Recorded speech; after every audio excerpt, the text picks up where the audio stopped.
Hi, this is Iaroslav and Liliia Bieliei. We are former United States professional ballroom champions and founders of PRIS Method, a unique methodology of learning and teaching ballroom dance. And today we're going to cover an exciting subject, and this is on things to do at the dance competition in order to win it. Before we start, we would like to kindly ask you to like this video, share, subscribe to our channel, and please check out the membership option that we have available, where we are going in depth technically into the ballroom dance style with many pre-recorded routines. And we can help by start with our first point, that would be, at the competition, in order to win it, do not shuffle. Time feels differently when you're on the dance floor, and we all tend to be slightly nervous in the unusual setting of the dance competition. So we sometimes feel we are accelerating, right? We need to calm down, do not shuffle, we do not need to do any unnecessary moves, and I'm talking about the moves even before we start dancing and our appearance on the dance floor, and that would be already a big step forward. So very often at the competition, we see couples standing in front of each other and then suddenly doing some moves with their costumes, or they're looking to 50 different directions. And then that's even before they touch one another, right? Then we see couples, they finally get into position, and then they start to shuffle with their hands, the different connection points. Lilia is absolutely right. Sometimes I take the hand and I already do like two actions even before I started. So this doesn't give us a confident look. It makes no sense of doing it. That's something that needs to be dealt with during the practice sessions. Don't shuffle at the competition. Instead, maybe take your frame calmly. Stand in front of one another. Breathe out. Still. Be still for a second. Offer the hand. Take the hand. And so on and so forth. And little pose never killed nobody. So Exactly. You guys have to learn how to take a breath, pause before doing something. Give people the chance to see you, right? The next point would be never straighten your legs. And we have covered that in some of the previous videos. Our legs are always flexed towards one another in our ballroom dance frame and the hold that we're taking. It is very important to have the legs connected to each other, and they're always slightly flexed, they're overlapping in order for us to maintain the poise, maintain the connection points. So if I were to show it to you with Iaroslav, here we have our legs flexing towards each other. It is important to synchronize, it is important to maintain the shape. When we would to straighten the legs, we would lose that connection, right? So the mistake would be, sometimes would pop up, right? So you can see already the shape is changing. We have no connection in the legs. It's very hard for me to have the possibility to follow.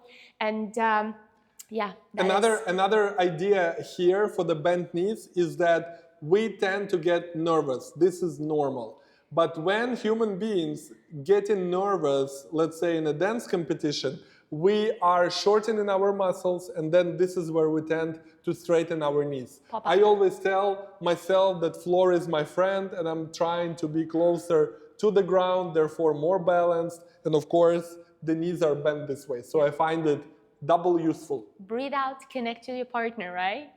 The next important point would be your face, okay? People meet you for the first time, just like in the regular environment, they look you in the eyes, they look at your face. The same goes for the dance competition. The judges, the audience, the first thing they look into is your face, not even your footwork. So you can be perfect with all your heel turns, you can be a great dancer with perfect mechanics, but if your face is blank, with no emotion, it's just not attractive and not compelling to the audience to look at you. So try to be a normal human being, try to acknowledge what happens around you. Look at your partner before you take a hold, right? Also, I would say, look at your partner and see your partner. Look at the audience and see the audience. A blank look sometimes doesn't cut it, so we actually need to see, we need to acknowledge things. In here, one very useful exercise in the form of idea that I find really good is try to think how you look to other people when you're dancing. This needs to be practiced before you're competing. I don't think to think too much on the dance floor is a great idea. But if you are dancing and you realize suddenly that you might look weird to other people, or your face might not necessarily express something, some emotion that you want to express, the chances are that you are probably right? So if I dance and I am too dreamy, how do I look to other people? Is that the kind of look that I want to produce? And that would be the thing to practice. Do not be afraid to smile. React to some situation that happened on the dance floor naturally. Genuinely. Yes. If you bump, you might be irritated. That's fine. That is the emotion, right? Don't fake that everything is great if something is going wrong. Be a normal human being. Look people in the eyes. If you feel comfortable looking at the audience, that is always great. Even if you happen to see the judge, look at them. They're also a human being. If you don't feel comfortable looking people in the eyes, maybe spot the objects in the room, but be present and allow your face to mirror that or portray that. And that brings us to our next point, which would be a floorcraft. Floorcraft meaning that how do we handle the situation that somebody bumped into us or we bumped into somebody. Of course, practicing floorcraft means that we avoid the collision of any form, but sometimes the collision is unavoidable, basically. So in here, the few tips that we can give you is that, first of all, you have to remember, it's not about how aggressive you are, but it's about how you protect your space at the same time, right? If it's dangerous for the other competitor or for yourself, we are not asking you to keep your elbows up no matter what.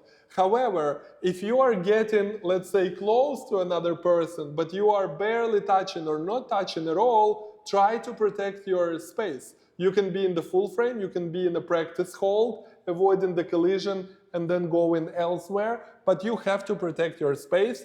Think about your partner as well as yourself. Basically, it's about your back and it's about her back and her back of the head, right? Now, another thing would be, what if somebody already bumped into you? We are not responsible of how other people would react. We can only control ourselves. So here I would be, do not accelerate. Try to actually slow down and try to wait on whatever leg you were caught, right? Without shuffling. Without shuffling. If Lilia bumps into me and then something is going on, then I will be waiting for her to actually get through and then to get away, and then I will go through with my routine. So secure yourself on wherever leg you are or you're being caught at that moment, and then just carry on from that moment. Sometimes, and it happens very often, we are in promenade and we see that the situation in front of us on the floor is really, really bad. What would be my choice? My choice would be just to wait it out. Because believe me, other people, they want to shuffle, accelerate, and get out even more than you. So sometimes to put yourself on a different team, the team that will be waiting for the situation to resolve by itself, is also a very, very good idea, and it's actually proven to work kind of 10 out of 10. For sure. Yeah. And you look calmer, you look more confident when you just wait a couple of bars. And as Iaroslav said, the time feels differently. You might feel as an eternity has gone by you, right? But it actually just few bars. So sometimes it's don't be 2 afraid seconds. to wait. Yeah. Yes, don't be afraid to wait. And our last point is going to be dance for yourself. Some people say, oh, just go out there and enjoy the competition. Just relax, just be in the moment. As competitive dancers, you know that there are so many things on your mind. It's very hard to just relax, just switch the brain off, right? You're still going on there for your own reasons, to win it, to become better, to achieve some personal goals, right? So we do have our own motivation, we do have our own goals that we're trying to achieve at the competition.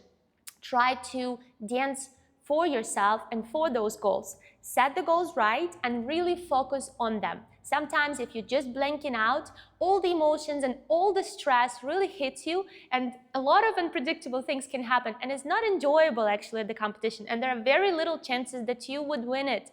So be very, very clear with what you're trying to achieve, set your goals, focus on those goals. Do not try the audience, for the audience to like you or for the judges to like you. Do your things, focus on your ideas, on your mechanics or footwork or posture or performance, whatever it is. It might be one of the tips that we have discussed today. You can be focusing on your facial expression and looking people in the eyes.